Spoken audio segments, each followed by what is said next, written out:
Thank you for joining Impact Consultants today. We are excited to share our proposal for Headlands around brand building and growth for the long term. I am Jacqueline, and this is Phil, Muriel, and Abdul Hamid. In order to build a roadmap to success, Impact Consultants have identified 4 key areas. Political, economic, and social pressures continue to grow over the depletion of finite resources and the expansion of agriculture. Since Headlands' core objective is growth and expansion, a key challenge will be to achieve a competitive advantage in a crowded market as viewed through the lens of sustainability. In addressing the first question, I'd like to present a pathway on how Headlands may re-evaluate their grain to glass philosophy and develop a sustainable supply chain in order to gain a competitive advantage. The methodology begins by using stakeholder theory to align Headlands' organizational sustainability with global sustainability interests around nature, climate, and the environment, representative by the United Nations Sustainable Development Goals. The next step in the methodology is to set SMART KPIs, key performance indicators, that will provide improved environment, social, and governance outcomes that decrease the carbon footprint of agriculture and other suppliers. This process has been successfully done by Redlands Estate Distillery in Tasmania during 2013 and 2014. Milestones such as increased profitability, quality, and yield of barley grain, and a reduction in raw inputs like water, energy, and pesticides has led to a win-win for all stakeholders, resulting in redefining specific key performance indicators. And also new barley species that are drought resistant are starting to be produced. Headlands has an admirable documented sustainable distilling process and technology of water reuse, energy, and waste. However, improvements can be achieved by evaluating the practices of the agriculture and other suppliers, and by looking beyond their suppliers to their suppliers' suppliers, and in areas such as seed certification, packaging production, shipping methods, and glass manufacturing. To achieve rapid growth, pre-planning is essential to increase demand from the current 2,500 bottles per week to approximately 78,000. Headlands will need to build capacity in its operation that strengthens the company's value and ultimately its value proposition. This will facilitate market acceptance and position the company as a truly sustainable business, which in turn will help protect and grow brand recognition. Prior to actually growing from their current capacity, Headlands can do the following in their pre-planning efforts. Firstly, they can create an in-house team to work with grain growers to adopt sustainable practices, such as cover crops, seed certification, biodiversity in the soil, and alternative activities to reduce greenhouse gases. This work is ongoing, however. Secondly, is to prepare for contracting with suppliers of sustainable packaging, such as Signet and Hero Packaging, and also Visi, Sustainable Bottling Company, by leveraging their increasing capacity.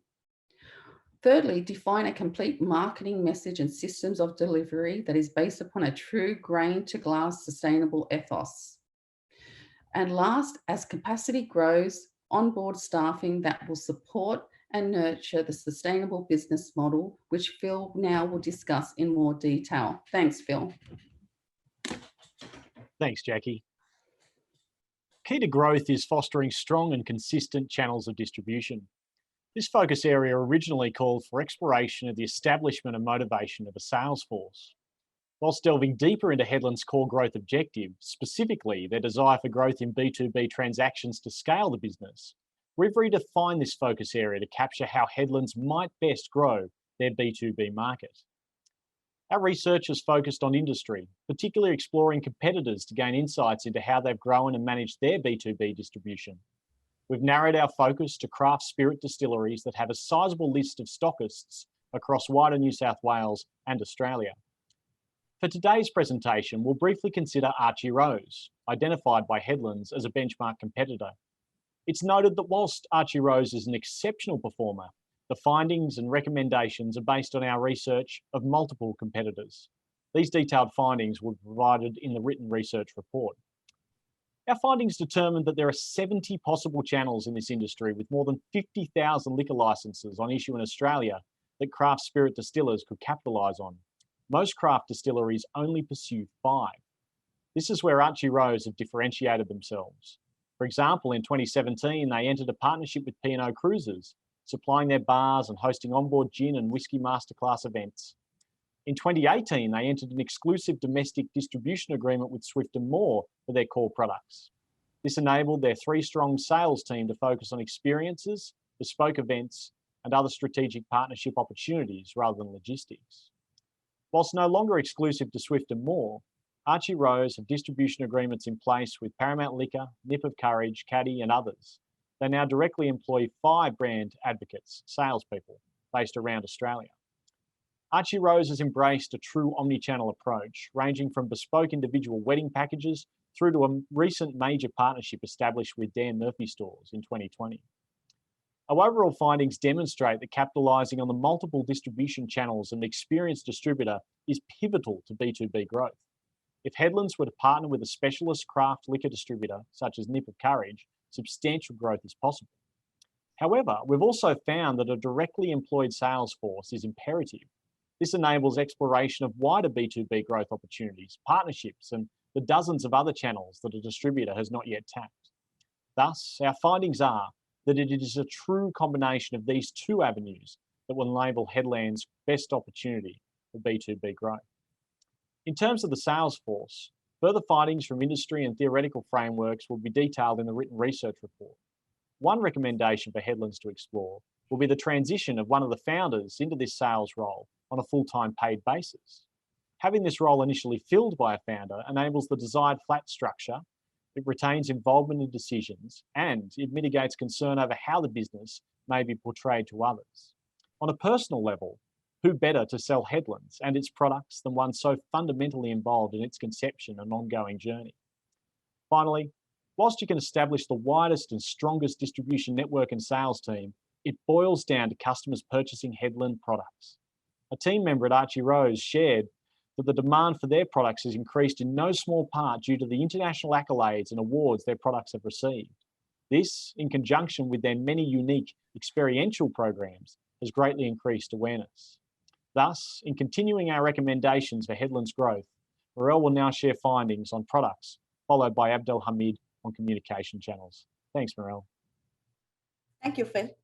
Through secondary research, data was gathered to create the positioning map we see on this slide. It shows where Headland is positioned compared to its competitors in terms of price and variety or range of products. Headland sits in the middle of the map, which gives it an opportunity to look at possible scenarios to have competitive advantage and where it would like to position itself in the market. The map shows different spaces and territories where a new product could be positioned successfully, even making room for a blue ocean strategy where Headland stands out from its competitor by targeting this market gap. On the second slide, through secondary research, which were quantitative and included the interview done with the Headland partners and the survey sent targeted to different market segments, some of the findings were: 1, most alcohol drinkers buy from shops and supermarkets. And that was more than half of the responses on the survey. Shops and supermarkets are currently not where Headlands is present. So this is a missed opportunity that can be looked at.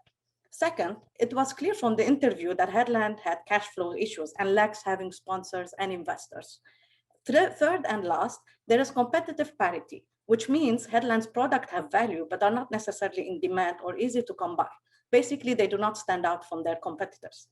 I will now pass it on to Abdel Hamid to discuss the social media side. Thank you, Abdulhamid. Thank you, Muriel. So for the social media request that we've received from Headlands, that you want to proceed with the advertisement on a campaign. Firstly, we studied the opportunities that you have, whether you want to use a social media platform or a normal marketing, strategic marketing. And we found, like my colleague Maria said, that most of the shopping is being done in a supermarket. It is irrational and it is fast. So a brand awareness is a must in your case. So that's why we are suggesting that social media channel is the best channel to be investing in. And in terms of growth, we can see that there will be a growth in your revenue if a proper campaign is being done. Now, if we look deeper into details, and we will find out that there is multiple social media platform where you can invest in. Based on our research and based on our survey, we found that the majority of the consumer will be actually browsing Facebook for information and spending time. So an addressed advertisement there, targeted one, will help you mostly to generate the most traffic out of your campaign and utilize the money that's used. We've carried out a survey, and that survey will be our secondary data. We will also search it with the normal trends of the market. And we found that most of the people use the word of mouth for a recommendation if they want to choose their brand or they want to try something new. And Distilling, as it's not like the common branded alcohol beverages in the market, we need to create a campaign that is unique for Headlands. What we are proposing is that we want to create a story that's not an advertisement basis, but to advertise the posts that will be covered in the social media Facebook fan page. The story will start about your journey, how you've started your distillery, what you are facing on day-to-day basis, and how you are going to grow further.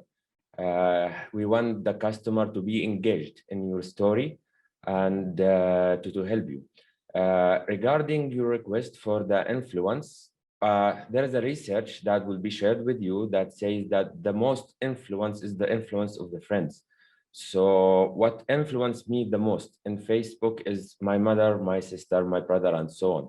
So that's why we will be focusing on that one. Investing money in an influencer that is not connected to your cause, it's not going to help that much. Back to my friend Phil to brief you about the conclusions. Thank you, Abdelhamid, and thank you, team. And so, in concluding, we present these key recommendations for Headlands that you see summarised on the screen now. We understand Headlands' core objective is growth.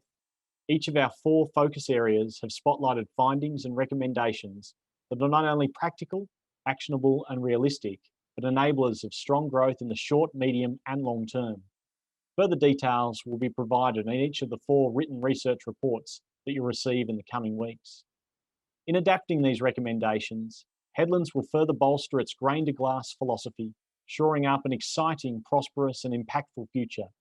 Dean, Jared, Lachlan, and Thomas, thank you for this incredible opportunity to contribute to the growth of your amazing business. We wish you all the very best for the future.